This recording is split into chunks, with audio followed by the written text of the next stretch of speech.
जो ऐसी कृति है, नरबलि जैसी व्यवस्था या शिशुबलि जैसी व्यवस्था या छुआछूत जैसी व्यवस्था, मान लो कोई किसी भी जाति का आदमी जाकर वहाँ पर घंटी बजा देता है, मत्था टेक देता है, या किसी के भगवान का मूर्ति के उसके पैर छू लेता है, तो वहाँ पर वहाँ का पुजारी घंटाधारी ये नहीं कह सकता कि अरे अरे तुमने भगवान को अशुद्ध कर दिया। अगर भगवान उसके छूने से अशुद्ध हो रहे हैं तो इसका मतलब वो भगवान से भी बड़ा है, भगवान को करंट लग रहा है उससे। सही बात तो यह है कि जिसको ये घंटाधारी रोकते हैं वो घंटाधारी वो अपने आप को बोलते हैं आर्य, और आर्य बोलते हैं श्रेष्ठ, और वो बोलते भी हैं कि हम मध्य एशिया से आए हुए हैं, बाहर से आए हुए हैं। तो इसका मतलब है जो छूत बताते हैं, अछूत बताते हैं, वो तो यहीं के हैं। जब यहीं के तो फिर आप क्या ले रहे हो उनके यहाँ पर? अंग्रेजों की तरफ आप भी जाओ। करीब 14 जिलों में 14 डिस्ट्रिक्ट हैं जो दक्षिण भारत के हैं, वहाँ पर आज भी देवदासी प्रथा है। देवदासी का मतलब था कि किसी मंदिर से वहाँ की शादी नहीं होगी, शादी किसी मंदिर से कर दी जाएगी। एक सार्वजनिक उसको कर देना, यहाँ का महंत है, पुजारी है, तो उनको अनयूज करना, मतलब ऐसा गलत दुर्व्यवहार करना उनके साथ में। तो वो प्रथा थी देवदासी। वो बोली जाती थी कि ये तो मंदिर की यानी सार्वजनिक संपत्ति है, इसके बाद सार्वजनिक संपत्ति तो इसका सबका अधिकार है, उन महंतों का, उन पुजारियों का, या वहाँ के जो राजा था उसका अधिकार है। इसलिए वो देवदासी जो प्रथा थी वो भी क्रॉस कर दी गई आर्टिकल 26 में। तो आज का जो टॉपिक है, तो आज इससे पहले जो क्लास हो चुकी है हमारी आर्टिकल 24 तक हम क्लियर कर चुके हैं। शोषण के विरुद्ध अधिकार पर हम बात कर चुके हैं। आज हम बात करेंगे आर्टिकल 25 से। आर्टिकल 25 में क्या है कि आर्टिकल 25 से लेकर आर्टिकल 28 तक, 25 से 28 तक एक स्लैब है, 25 से 28 तक, जिसमें धर्म के बारे में बताया गया है। धर्म किस प्रकार के होंगे, धर्म किस प्रकार से हम मान सकते हैं। जैसे अनुच्छेद 25 में कहा है, स्पष्टीकरण दिया है कि विवेक की स्वतंत्रता, जिसमें क्या अनुच्छेद 25(1) कहता है कि इसके अनुसार सभी व्यक्ति की अंतरात्मा की स्वतंत्रता, अंतकरण की, वो अपने धर्म का प्रचार प्रसार अपने हिसाब से कर सकता है, स्वतंत्र रूप से मान सकता है, अभ्यास करने और प्रचार करने का अधिकार उसे दिया गया है। जैसे मान लो अपने धर्म का प्रचार प्रसार तो कर सकता है, लेकिन ऐसा नहीं है कि अब वो किसी के धर्म की बुराई करके अपने धर्म को बढ़ावा देते रहे। अब जैसे बहुत से अच्छे संत हैं जैसे अपने धर्म का प्रचार प्रसार करते रहते हैं, जैसे कि मान लो अभी चल रहे हैं हमारे प्रेमानंद जी महाराज। तो प्रेमानंद जी महाराज हैं तो उनका क्या है कि वो अपने धर्म से जुड़ी हुई बातें, जो अपनी आस्था है वो बताते हैं, किसी का विरोध प्रकट नहीं करते। तो ऐसे जो संत हैं, इस प्रकार की जो भाषाएं हैं वो हम आर्टिकल 25 के अनुसार अपने धर्म की बढ़ंता कर सकते हैं, न कि ऐसा कर सकते हैं कि किसी दूसरे धर्म की हम बुराई कर दें। ठीक है, तो अभ्यास करने की यह व्यक्ति के 2 प्रकार के अधिकार प्रदान करता है, एक तो अंतकरण और दूसरा धर्म को मानने, आचरण करने और प्रचार करने की स्वतंत्रता। वहीं जब मैं अंतकरण की बात करता हूँ तो ये स्वतः प्रत्येक व्यक्ति अपनी व्यक्तिगत आस्था या विश्वास, विचार या चेतना के अनुसार जीवन जी सकता है। उसकी अपनी अलग अलग आस्था हो सकती है, अपनी अलग चेतना हो सकती है, तो उस हिसाब से अपना जीवन जी सकता है। आर्टिकल वहीं 25(2) सब क्लॉज 2 कहता है, यहाँ पर 25 सब क्लॉज 1 कह रहा है, तो 25 सब क्लॉज 2 कहता है कि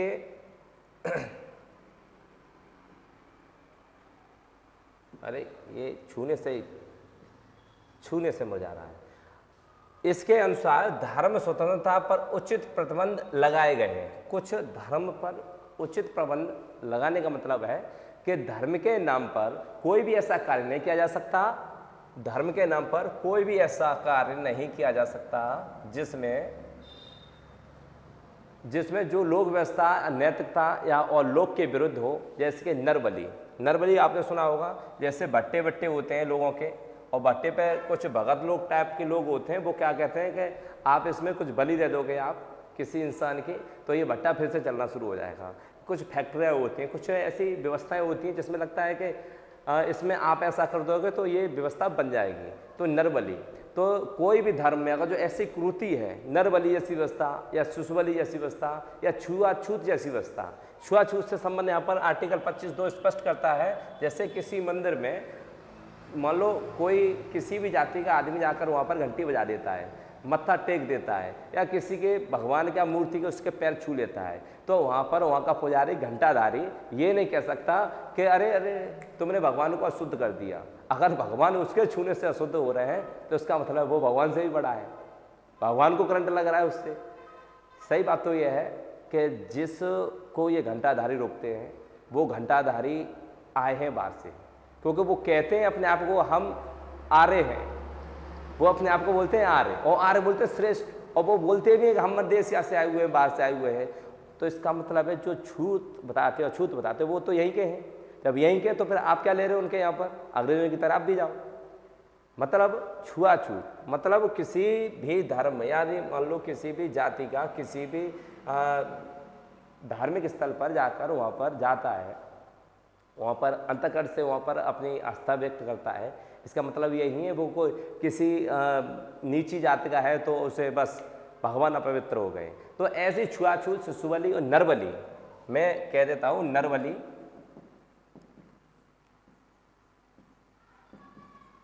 छुआछूत और शिशुबलि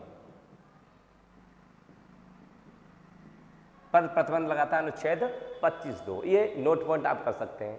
और 25(2) में एक और चीज क्या लिखी है, जबरन धन, जबरन धर्म, जबरन धर्म, आप किसी पर थोप नहीं सकते, धर्म परिवर्तन नहीं करा सकते उसकी मर्जी के बगैर, कोई दबाव बनाकर, ऐसे नहीं कि वो अल्पसंख्यक लोग हैं आप बहुसंख्यक हैं तो उस पर दबाव नहीं डाल सकते। ये 25(2) उसका उल्लंघन है कि आप उसको जबरन या धर्म परिवर्तन या लोक व्यवस्था के विरुद्ध उसे ले जा नहीं सकते। ये 25(2) का सब क्लॉज कहता है। आगे 26 आर्टिकल 26, धर्म के मामले में प्रबंधन की स्वतंत्रता, यानी सार्वजनिक व्यवस्था, नैतिकता और स्वास्थ्य के अधीन प्रत्येक धार्मिक संप्रदाय, यानी किसी व्यक्ति की धार्मिक स्वतंत्रता राज्य द्वारा सामाजिक या कल्याण या सुधार में बाधा उत्पन्न करती है या कर सकती है तो कानून वहाँ पर अपना, राज्य वहाँ पर कानून बनाकर सामाजिक कुरीतियों और अंधविश्वासों को दूर कर सकता है जो कि राज्य के प्रगति में बाधा उत्पन्न करे। जैसे कि सती प्रथा, देवदासी प्रथा, सती प्रथा और देवदासी प्रथा। सती प्रथा कुछ धर्मों में, जैसे हिंदू धर्म में एक कुरीति थी जिसमें होता था जैसे युद्ध में उसका पति मान लो चला गया हाथों से, या फिर उसका पति खत्म हो जाता है, यानी तो उसकी पत्नी को उसके साथ जला दिया जाता है, ऐसी रीति थी। तो उसे ख़त्म किया गया। ये 1828 के आसपास हुआ था। ब्रह्म समाज के स्थान राजा रोमन राय द्वारा प्रयासों से ये कराया गया, बैटिंग द्वारा। और उसके बाद देवदासी में तुम्हें जानकारी देता हूँ, आज भी करीब 14 जिलों में 14 डिस्ट्रिक्ट हैं जो दक्षिण भारत के हैं, वहाँ पर आज भी देवदासी प्रथा है। देवदासी का मतलब था कि किसी मंदिर से वहाँ की महिला की शादी कर देना, मतलब उसकी शादी नहीं होगी, शादी किसी मंदिर से कर दी जाएगी, एक सार्वजनिक उसको कर देना। अब वहाँ के पहले ये था, किताबों के माध्यम से जैसे जान ज्ञात है कि वहाँ पर पहले क्या होता था कि बड़े राजा होते थे तो उनके सारे संबंध बनाना, या फिर ऐसी व्यवस्थाएं जैसे यहाँ का महंत है, पुजारी है, तो उनको अनयूज करना, मतलब ऐसा गलत दुर्व्यवहार करना उनके साथ में। तो वो प्रथा थी देवदासी। वो बोली जाती थी कि ये तो मंदिर की यानी सार्वजनिक संपत्ति है, इसके बाद सार्वजनिक संपत्ति तो इसका सबका अधिकार है, उन महंतों का, उन पुजारियों का, या वहाँ के जो राजा था उसका अधिकार है। इसलिए वो देवदासी जो प्रथा थी वो भी क्रॉस कर दी गई आर्टिकल 26 में, धार्मिक मामलों में प्रबंधन की स्वतंत्रता। अब इसमें क्या है कि सार्वजनिक व्यवस्था के साथ नैतिक और शास्त्र के अधीन प्रत्येक धार्मिक संप्रदाय जो होंगे। जैसे पहली बात इसमें यह है, क्लियर हो जा भाई। हाँ, पहला इसमें क्लॉज डालूंगा मैं, पहली बात, दूसरी बात, तीसरी बात और चौथी बात और पांचवी बात, 5 विषयों पर मैं बात करूंगा, इनको नोट पॉइंट करते रहें। अब ये चीज़ें नोट करने लायक हैं भाई, थोड़ी सी करूंगा। पहला है अपने धर्म के लिए संस्थाओं की स्थापना और रखरखाव करना, मतलब अपनी पहली संस्थाएं बना सकते हो आप किसी भी धर्म के हो। आप जैसे हिंदू हो तो आप मंदिर बना सकते हैं, और आप अगर इस्लाम है तो मस्जिद बना सकते हैं, और आप अगर क्रिश्चियन हो तो गिरजाघर बना सकते हैं, अपना गिरजाघर बना सकते हैं। तो ऐसे अपने धर्म के लिए संस्थानों की स्थापना कर सकते हैं। दूसरा कॉलम क्या है 26 में, इसमें स्पष्ट लगा प्रबंधन की स्वतंत्रता, इसमें स्पष्ट लिखा है, जो मैं सती प्रथा देवदासी बताता हूँ, आर्टिकल 25 का क्लॉज है। मैं 26 की बात करूंगा तो 26 में दूसरी बात उसने क्या कहा है, हमारे संविधान ने संपत्ति का अधिग्रहण और स्वामित्व, यहाँ की जो संपत्ति है उसका अधिग्रहण, संपत्ति का अधिग्रहण और इस मंदिर की जो दान पेटियां होती हैं उसका अधिग्रहण और स्वामित्व, एक यहाँ पर अपनी कमेटी बना सकता है, मंदिर ट्रस्ट बना सकता है, उसकी संपत्ति का रखरखाव किस कार्य में लगाना है, किस धर्म कार्य में लगाना है, वो इसका मामला हो सकता है, अपना अपना कर सकते हैं। इसमें सरकार कोई भी टैक्स पे नहीं करेगी उस पर किसी प्रकार का। तीसरा है संपत्ति का अधिग्रहण और स्वामित्व हो गया। और तीसरा है इसमें धार्मिक कार्यों का प्रबंधन। धार्मिक कार्य जैसे क्या है, धार्मिक कार्य का प्रबंधन आप नोट करते जाएं। धार्मिक कार्य का प्रबंधन, धार्मिक कार्य कौन कौन से, जैसे ये इस्लाम है, आप तो इसमें रोज़ा और ये चीज़ें होती हैं। अब जैसे आप हिंदू हैं तो उसमें कई त्यौहार होते हैं, उन पर कुछ जैसे जन्माष्टमी, राधाष्टमी और कुछ मंदिरों पर ही प्रोग्राम होते हैं, उनका जो धार्मिक कार्य का प्रबंधन है वो आप कर सकते हैं, उन बलिवाद कर सकते हैं। उनमें कोई भी हस्तक्षेप नहीं होगा, कोई भी समुदाय हस्तक्षेप करता है अगर दूसरा, तो उसमें सरकार उसमें जिम्मेदारी ये निभाएगी कि आपका मूल अधिकार उल्लंघन हो रहा है। किसी भी अल्पसंख्यक या बहुसंख्यक है उसको ऐसा नहीं हो सकता कि जैसे दिवाली का दिन है तो आप इस्लाम या कोई अदर उसमें कोई भिंगूर डाल दें, या फिर जैसे ईद है तो कोई हिंदू उसमें भिंगूर डाल दें, तो ऐसा सरकार उससे प्रोटेक्शन देगी, क्योंकि उनका धार्मिक कार्य का प्रबंधन स्पष्ट 3 सब क्लॉज 3 26 के सब क्लॉज 3 में दिया हुआ है, यानी कि सी में दिया हुआ है। चौथी बात और महत्वपूर्ण बात यह है, ऐसी संपत्ति का कानून के अनुसार प्रशासित करने का अधिकार होगा। ऐसी संपत्ति का मतलब ये जो संपत्ति है, जो भी धार्मिक संपत्ति है, ये वाली जो आपको दिख रही है, मैं 4 सब धर्मों की बात कर रहा हूँ, उस संपत्ति का अधिकार कानूनी सरकार का होगा। अगर उस पर कोई ट्रस्ट मालिक नहीं है तो वो संपत्ति राज्य की मानी जाएगी, इस देश की मानी जाएगी, उस धर्म की मानी जाएगी। तो कानून यानी ऐसी संपत्ति को कानून के अनुसार प्रशासित करने का अधिकार होगा। यहाँ तक क्लियर हुआ। तो 26 की हमने 25 में देखा, उसमें धर्म करने की, अंतकरण की और उपासना की अभिव्यक्ति की आज़ादी थी धर्म के लिए।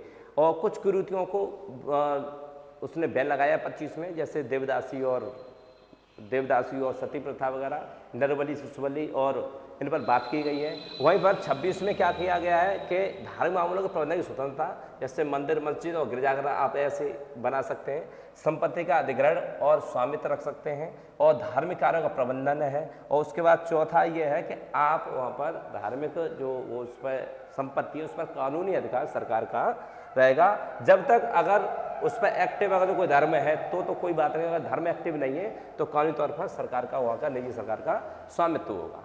अनुच्छेद 27 की बात करें, अनुच्छेद 27 क्या कहता है, आपका बटुआ, ये आप देख रहे हैं ना, आपका बटुआ यानी मंदिर आपका बटुआ, या आपका जो धार्मिक स्थल है वो आपका बटुआ है। किसी विशेष धर्म की अभिव्यक्ति के लिए करों के भुगतान की स्वतंत्रता, इसे डिटेल से समझ लीजिए। यानी किसी व्यक्ति को ऐसे करों का भुगतान करने के लिए बाध्य नहीं किया जाएगा जिनकी आय किसी विशेष धर्म की उन्नति को खर्च करने के लिए दी गई हो। जैसे मैं इस मंदिर को मैं क्या करता हूँ, 5 लाख रुपए देता हूँ, 5 लाख। अब कहाँ से देता हूँ, क्या देता हूँ, इस पर कोई रिकॉर्ड नहीं होगा।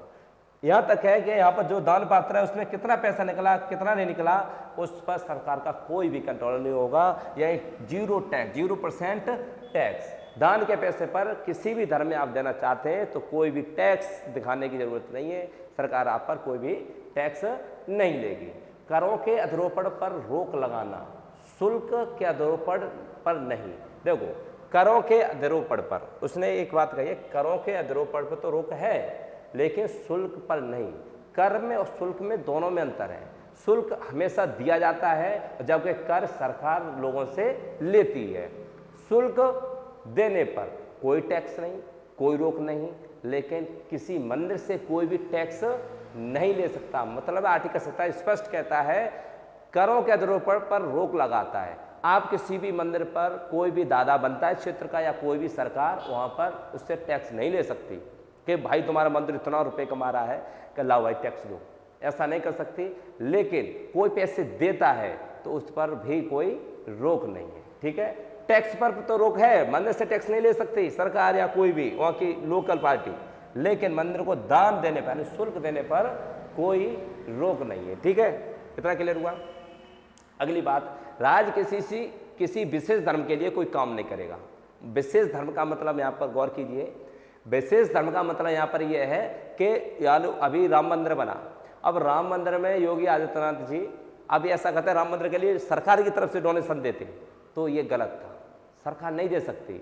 हाँ, चंदा दिखाया गया था, अगर सरकार यहाँ पर चंदा देती है राम मंदिर में तो बाबरी मस्जिद के बगल में जो मस्जिद बनी है वहाँ पर भी देना पड़ेगा, क्योंकि सब धर्मों के लिए सरकार बराबर है। तो कुल मिला के है, राज्य किसी विशेष धर्म की उन्नति के लिए राजकीय धन का उपयोग नहीं करेगा। और लेकिन यदि राज्य विभिन्न धर्मों का समान महत्व देता है, मान लो ईसाई हो तुम भी ले जाओ 5 लाख, हिंदू तुम भी ले जाओ 5 लाख रुपए, क्या बात चल क्यों नहीं रहा, ठीक है। आगे पीछे होगा कोई बात नहीं, मैं समझा देता हूं। मतलब धर्मों को महत्व देते हुए धन खर्च कर सकता है लोग, जैसे अगर जो उसे पैसा देना है तो सब धर्मों के व्यवस्थाओं में या धार्मिक कार्यों में देना होगा। अनुच्छेद 27 का उल्लंघन नहीं माना जाएगा। अगर सबको समान पैसा देता है डोनेशन तो उसका नहीं माना जाएगा, मतलब उल्लंघन नहीं माना जाएगा। उल्लंघन जब माना जाएगा जब वो किसी एक विशेष धर्म के लिए पैसा देता है, एक विशेष धर्म के लिए, तो उसे उल्लंघन माना जाएगा। अनुच्छेद 28 की बात सुन लो। अनुच्छेद 28, क्या भारत में अपने धर्म के अनुसार शिक्षा लेने का अधिकार है? तो बिल्कुल है। आर्टिकल 28 हमारा कहता है कुछ शैक्षणिक संस्थानों में धार्मिक शिक्षा या धार्मिक पूजा में भाग लेने की स्वतंत्रता है। अनुच्छेद के कुछ प्रावधान है, उसमें क्या है कि उन शिक्षण संस्थानों में कोई धार्मिक शिक्षा नहीं दी जाएगी जिसमें पूरी तरह से सरकार के द्वारा चलाए जा रहे हैं। जैसे कोई सरकार अगर जो कोई स्कूल या कोई ट्रस्ट चला रही है या कोई भी चीज़ जैसे सरकारी खर्चे पे चल रही है, उसमें धार्मिक ज्ञान नहीं बटेगा, सीधी बात है। धार्मिक पढ़ाई नहीं कर सकते। अगर कोई सरकारी स्कूल है उसमें गीता स्पेशली नहीं पढ़ाई जा सकती या फिर कुरान स्पेशली नहीं पढ़ाया जा सकता। वो क्या है, उसमें पैसा सरकारी है। अगर इसमें एक शर्त है, अगर इसमें क्या है किसी ने अपना निजी प्रॉपर्टी खोली है, जो शिक्षण संस्थान या किसी ऐसे ट्रस्ट स्थापित किए गए हैं जिसके अनुसार उस संस्थान में धार्मिक शिक्षा देना अनिवार्य है, तो उसमें धार्मिक शिक्षा दी जा सकती है अगर वो निजी संस्थान है, भले ही उस संस्थान का प्रशासन राज्य द्वारा किया जाता हो। जैसे कहीं अल्पसंख्यक के लिए कहीं व्यवस्था कर दी गई, वहाँ के लिए मदरसा खोले गए, वहाँ पर उर्दू पढ़वाया जा रहा है, लेकिन उन लोगों के लिए स्पेशली कहा राज्य ने, तो वहाँ पर पढ़ाया जा सकता है। यहाँ पर राज्य नहीं चुप रहेगा, मतलब राज्य वहाँ पर डोनेशन दे सकता है, लेकिन सार्वजनिक के लिए वहाँ पर एक विशेष प्रकार की शिक्षा नहीं दी जा सकती। राज्य द्वारा मान्यता प्राप्त, राज्य निधि से सहायता प्राप्त या किसी शैक्षणिक संस्थान में पढ़ने वाले किसी भी छात्र को धार्मिक शिक्षा में भाग लेने के लिए मजबूर नहीं किया जाएगा कि आप यहाँ पर आए कि हमारे यहाँ पर उर्दू पढ़ो, ऐसा नहीं होगा, या हमारे यहाँ पर हिंदी पढ़ो, आप उर्दू वाले कैसे हैं। यदि छात्र नाबालिग है तो उसके अभिभावक की अनुमति लेनी होगी। अगर जो छात्र खुद इस स्पेशल फूड बालिग है तो उसकी क्या है, उसको तो जरूरत ही नहीं, वो तो पढ़ाई है। संस्कृति एवं शिक्षा संबंधी अधिकार आगे हम पढ़ेंगे, वो आर्टिकल 29 और 30 है। हमने स्पष्ट अभी क्लियर किए आर्टिकल 25 से 28 तक। 25 में हमने एक मोटी मोटी बात याद रखोगे, देखो अंदर की तो बात हमने बता दी कि धर्म की उपासना, धर्म की उपासना। 26 में देखो धर्म के, इसमें प्रचार प्रसार लिख दो, याद बना रहेगा, प्रचार प्रसार भाई कर सकते हैं, ठीक है। 26 में स्पष्ट लिखो। 26 में हम क्या करेंगे, शैक्षणिक संस्थान, शैक्षणिक संस्थान या फिर धार्मिक चीजें, मंदिर और मस्जिद अपनी पूजा करने के लिए बना सकते हैं। 27 स्पष्ट है, टैक्स, और 28 है आप सरकारी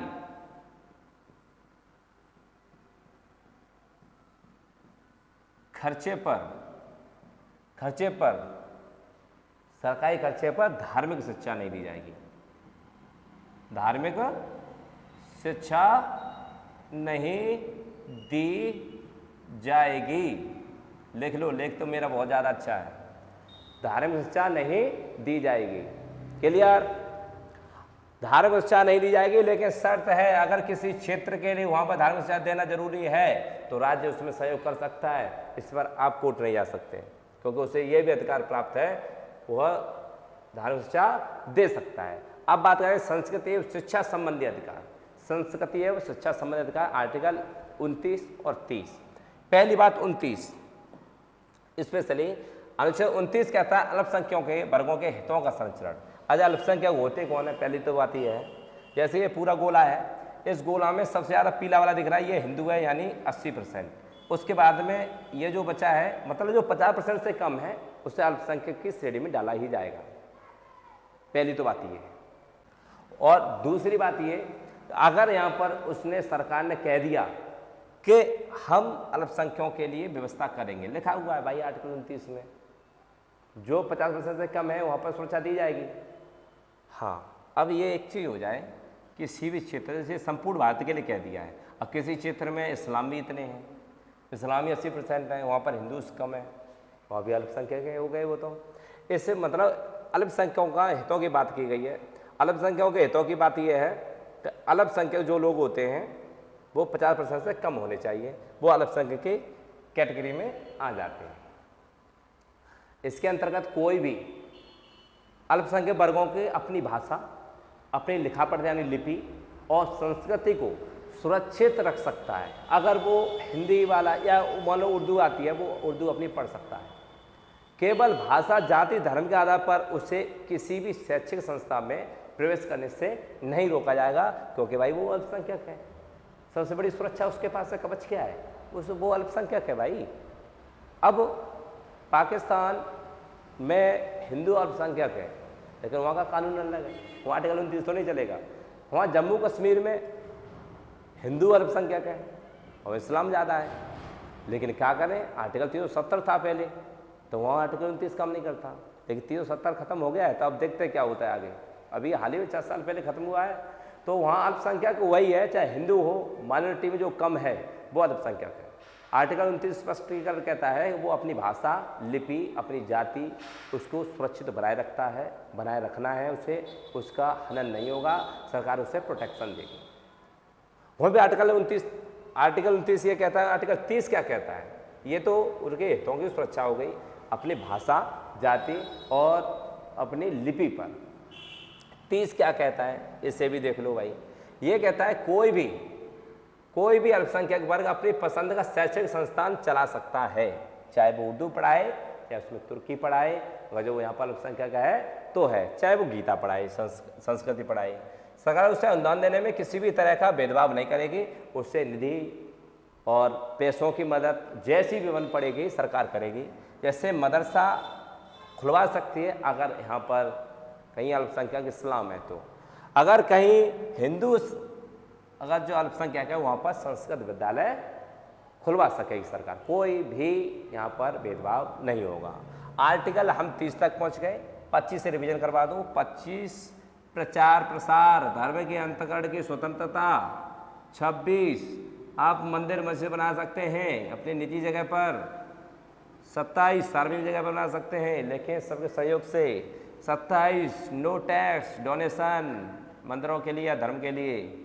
28 अपने छोटे छोटे की पॉइंट है, बाद बाकी थ्योरी दे चुका हूँ। 28 क्या कहता है?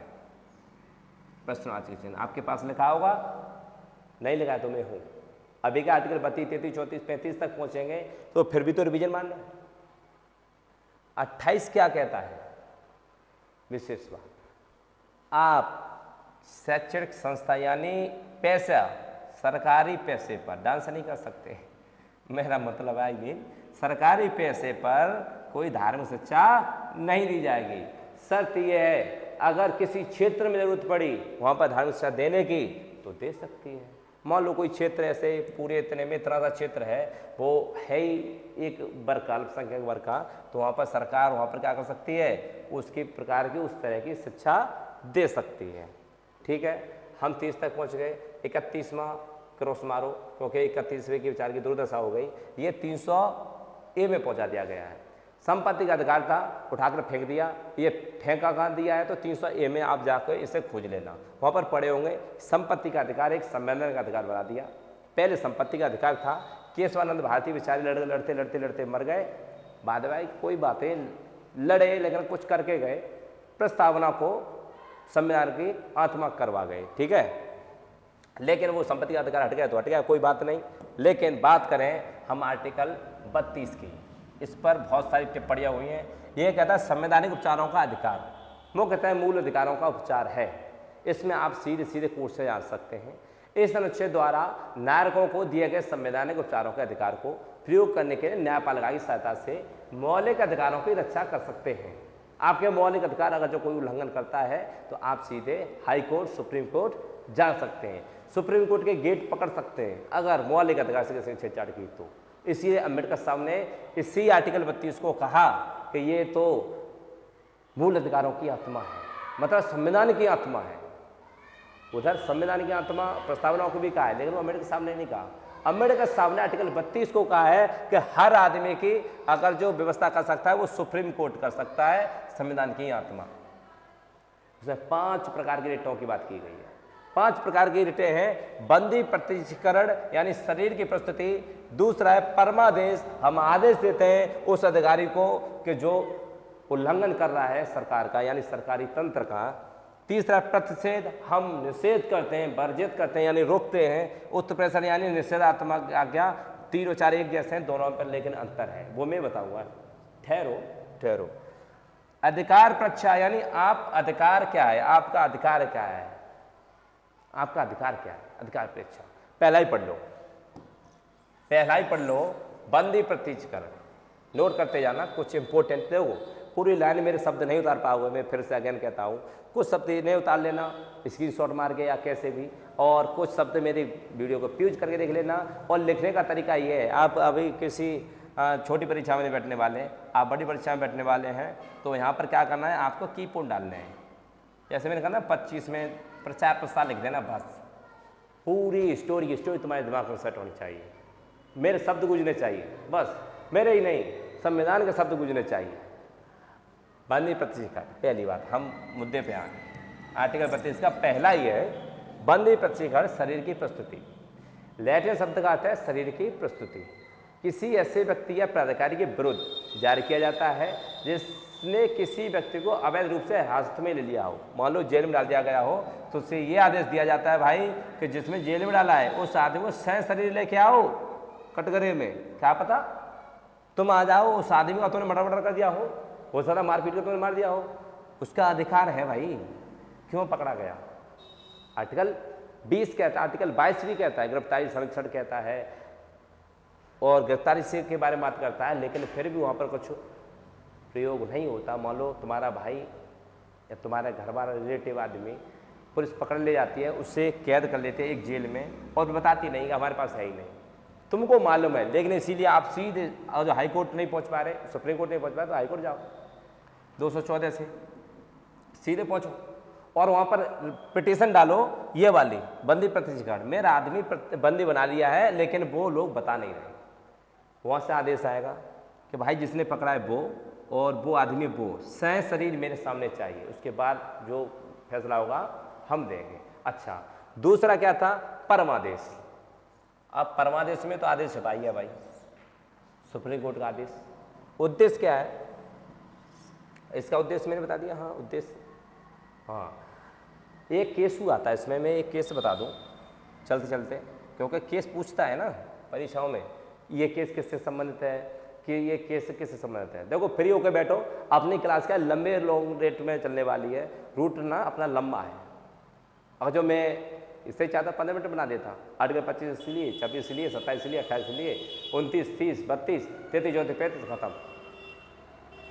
अब केस सुन लो, कालू संन्यास बनाम जिला मजिस्ट्रेट दार्जिलिंग। दार्जिलिंग यानी पश्चिम बंगाल में पड़ता है, कालू लिख लो, कालू बनाम जिला यानी जिला मजिस्ट्रेट,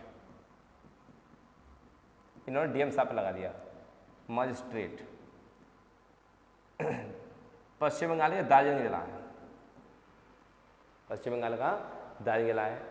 इनके साथ क्या हुआ, इस रिट पर विचार करते हुए समय हिरासत में लिए गए व्यक्ति को अदालत के समक्ष उपस्थित होना अनिवार्य नहीं है। उन्होंने क्या कहा, एक केस पढ़ा, उसमें यह कहा कि व्यक्ति को अदालत के समक्ष उपस्थित होना अनिवार्य नहीं है, लेकिन जिसने पकड़ा है यानी मजिस्ट्रेट को अनिवार्य होना जरूरी है। ठीक है, पहला केस हो गया कालू बनाम जिला मजिस्ट्रेट पे हो गए, तो मजिस्ट्रेट ने यह कहा कि साहब मेरे पास है ही नहीं तो मैं कहाँ से ला दूँ, जब है ही नहीं तो मैं कहाँ से ला दूँ, जब मैंने पकड़ा ही नहीं है तो ना कोई बात नहीं है मजिस्ट्रेट साहब तुम ही आ जाओ, हम तुमसे पूछ लेंगे, उड़वा लेंगे, जो सच है वो सच है, गलत है वो गलत है। मजिस्ट्रेट साहब को ही बुला लिया। तो कालू का केस था, कालू ने केस कर दिया, उसका कोई आदमी पकड़ लिया था, उन्होंने कहा मजिस्ट्रेट ने मेरा केस पकड़, वो मजिस्ट्रेट ने मेरा मतलब आदमी को बंदी बना रखा है, कोर्ट ने बुला लिया मजिस्ट्रेट साहब को। ठीक है, अगला केस, अगला वो परमादेश, दूसरी रिट क्या है, परमादेश। हम आदेश देते हैं, कौन आदेश देते हैं, सुप्रीम कोर्ट और हाई कोर्ट। एक आदेश अधिकारी को दिया जाता है जो सार्वजनिक कर्तव्य का पालन न करके लापरवाही करे, कोई भी हो सकता है, कोई भी विभाग में हो सकता है, किसी भी विभाग में हो सकता है। यह रिट राष्ट्रपति राज्यपाल के विरुद्ध जारी भी नहीं की जा सकती, बस बाद बाकी सब अधिकारी, तो राज्यपाल और राष्ट्रपति दोनों ही अधिकारी होते हैं, उनके खिलाफ नहीं, बाद बाकी जितने अधिकारी हैं सबके खिलाफ। कोई भी अधिकारी, चाहे आर्मी, CDS या कोई भी पुलिस अधिकारी हो, चाहे सिविल का अधिकारी हो, मान लो एक रेलवे स्टेशन है, रेलवे स्टेशन पर आप लाइन लगी रहती है रोज, वहाँ पर क्या है, जो आदमी कंप्यूटर बैठा है टिकट काउंटर पे, वो क्या करता है, तीर पत्ती गेम खेल रहा है उस काउंटर पे, उस कंप्यूटर में क्या है, लोगों से कह रहा है कि सर्वर डाउन है। आप इसकी शिकायत सीधे कहाँ कर सकते हैं, आर्टिकल 32 के तहत, सब क्लॉज 2 परमादेश के तहत आप सीधे सुप्रीम कोर्ट का, बेटा हम आपको आदेश देते हैं, आप सीधे हमारे यहाँ पर आइए, और वार्निंग करते हैं कि आपकी बार अगर जो तुम पकड़े गए हम तुम्हारे तुम्हारी जेब में रख के भेजेंगे। ठीक है, तो उनको आदेश देने का अधिकार है। दूसरे में तीसरा क्या है, प्रतिषेध। ये तो वर्जित कह रहा है भाई, वर्जित सुन लो, वर्जित किस प्रकार का करता है, वर्जित किससे करता है, इसका अर्थ वर्जित है किसी अधीनस्थ न्यायालय को ऐसे क्षेत्राधिकार का प्रयोग करने से रोकना किसी वरिष्ठ न्यायालय यानी हाई कोर्ट, सुप्रीम कोर्ट में निहित नहीं है। मतलब इसका इस्तेमाल विधायिका, कार्यपालिका या किसी निजी व्यक्ति या निजी संस्था के खिलाफ नहीं किया जा सकता, ये सिर्फ सरकार के लिए किया जा सकता है, बस वर्जित चीज। ठीक है, चौथा क्या है, उत्प्रेषण या निषेधाज्ञा। यह रिट भी निषेधाज्ञा की तरह एक न्यायिक रिट है जो उच्च न्यायालय द्वारा अधीनस्थ न्यायालयों को जारी की जाती है। इस रिट के तहत अधीनस्थ न्यायालयों के जो भी केस चल रहे होते हैं उनको लगता है कि केस क्या है कि मामला ये जिला जो डिस्ट्रिक्ट है वो उसे सुलझ नहीं पाएगा, तो इसको हाथों हाथ उठवा लो, तो उसे आदेश दे कहता है कि इस पर आप काम न करें, इस केस को हमारे पास भेजें। मान लो जिला की लड़ाई है, जिला की लड़ाई को हाईकोर्ट बुला सकता है, और हाईकोर्ट की लड़ाई है, जैसे किसी राज्य की लड़ाई है तो उसको सुप्रीम कोर्ट बुला सकता है, और जो किसी देश की लड़ाई हो जाए तो फिर अंतर्राष्ट्रीय न्यायालय बुला सकता है। कुल मिला के डिस्ट्रिक्ट लड़ जाए, स्टेट लड़ जाए किसी क्षेत्राधिकार को लेकर, तो उस मामला डिस्ट्रिक्ट का तो हाई कोर्ट और स्टेट बाय स्टेट का सुप्रीम कोर्ट जा सकता है। मतलब निषेधाज्ञा। अधिकार परीक्षा, आपका अधिकार क्या है, अधिकार परीक्षा हम बात करें तो साबित करते हैं इसका आपका अधिकार क्या है। यह ऐसे व्यक्ति के विरुद्ध जारी किया जाता है जिसने किसी सार्वजनिक कार्यालय पर अवैध कब्जा कर रखा है। न्यायालय रिट जारी करके उससे पद से हटा सकता है और तथा उसके पद को रिक्त घोषित कर सकता है। मान लो ऐसी कोई जगह है जिस पर किसी सरकारी आदमी ने या फिर किसी राजनीतिक पार्टी ने वहाँ पर कब्जा कर रखा है, तो सुप्रीम कोर्ट या हाई कोर्ट सीधे उससे बोल सकता है आपका क्या अधिकार है यहाँ पर, तो वहाँ से हटा सकता है। मतलब उसे क्या है, सीधा पूछ सकता है आपका अधिकार क्या है, तो अधिकार नहीं उसे मालूम, उसके नाम जमीन है ही नहीं, चलो निकलो बाहर, ये कर सकता है। आर्टिकल 32 तक हो गए मामू, ठीक है। तो रिवीजन मान लो, मैं बार बार रिवीजन की बात करता हूँ, मेरी फितरत में है। चलो 33 पे आ जाओ, उसके बाद रिवीजन मारते हैं। देखो अब कौन सी परेशानी है। 25 प्रचार प्रसार धर्म की अंतकरण की स्वतंत्रता। 26 आप मस्जिद मस्जिद कुछ भी निजी स्थानों पर बना सकते हैं। 27 कोई भी टैक्स नहीं लगेगा आपके धार्मिक कार्यों पर। अगर जो कोई दान देना चाहता है तो कोई भी टैक्स नहीं है। 28 आप सरकारी पैसे पर डांस नहीं कर सकते, मतलब क्या, सरकारी पैसों पर धार्मिक कार्य नहीं कर सकते। 29 अल्पसंख्यकों की लिपि भाषा को संरक्षित रखना, उनकी जाति को संरक्षित रखना, उनके जो भी रीति रिवाज उनको सुरक्षा प्रदान करना। 30 अगर जो रीति रिवाज के हिसाब से अगर कोई शैक्षणिक संस्थान खोल सकते हैं उनके लिए, जैसे मदरसा या संस्कृत विद्यालय की व्यवस्था करना। 31 का हलवा बन गया, 300 में पहुंचा दो इसे, 300 ए में। 32 5 प्रकार की रेट जारी करता है। अम्बेडकर की आत्मा है, अम्बेडकर साहब की आत्मा है, मतलब संविधान की आत्मा है। देखो ऐसा नहीं कि इतनी किस प्रकार की रेट अम्बेडकर साहब की आत्मा है, मेरा मतलब ये अम्बेडकर साहब की ने कहा था कि संविधान की आत्मा है, याद करने के लिए बोलता हूँ भाई, नहीं तो इतना ही क्रॉप करके भाई देखो संविधान पर छेड़छाड़, ऐसे नहीं। ये हो गया आपका 32 तक। अब बात आती है 33 से 35 तक। ये भाई किस मर्जी की दवा है। 33 से 35 तक हमें आज तक किसी ने बताया नहीं है क्या ये। 33 संसद कुछ वर्गों के संबंध में विशिष्ट उद्देश्यों की पूर्ति के लिए मौलिक अधिकारों को प्रतिबंधित करने वाला कानून बना सकती है। कुछ मौलिक अधिकारों को प्रतिबंधित कर सकती है। उदाहरण के लिए मान लो जैसे कि सशस्त्र बल यानी बीएसएफ, सीआईएसएफ, एसएसबी, आईटीबीपी और जितने भी सशस्त्र बल हैं जो अमनिस्ट्री से चलते हैं, उन पर सार्वजनिक व्यवस्था बनाने वाले या खुफिया विभाग हैं, जैसे सीबीआई, सीआईडी, आईबी, एनआईए, जितने भी विभाग हैं, उन पर कार्यरत व्यक्तियों पर क्या कर सकती है, उनके अधिकार दे सकती है। वो वहाँ पर क्या है, वहाँ की शांति व्यवस्था रखने के लिए कुछ अपने अधिकार डाल सकते हैं, यानी सेना वहाँ पर कुछ अधिकार रख सकती है, यानी सेना का अधिकार है। 33। 34 क्या कहता है, मैंने सब बताते हैं सशस्त्र बलों के सदस्यों पर सार्वजनिक व्यवस्था बनाने वाले पर खुफिया विभाग कार्यरत व्यक्तियों पर चर्चा कर सकती है। आप तो जानते हैं खुफिया विभाग में कौन कौन आते हैं, आईबी, एनआईए, सीबीआई, सीआईडी, ये राज्यों के लिए ये सब केंद्र की व्यवस्था है, ठीक है। और उसके बाद सारी व्यवस्था बनाने के लिए सशस्त्र बल, चाहे बीएसएफ हो, चाहे सीआईएसएफ हो, चाहे सीआरपीएफ हो, जितने भी सशस्त्र बल हैं, अर्धसैनिक बल या सशस्त्र बल या सेना, आर्मी ही मान लो, उनके लिए ये व्यवस्था करेगी, उनको कुछ अधिकार देती है। अगर वहाँ पर शांति व्यवस्था के लिए आपको करना है वो कर सकते हैं।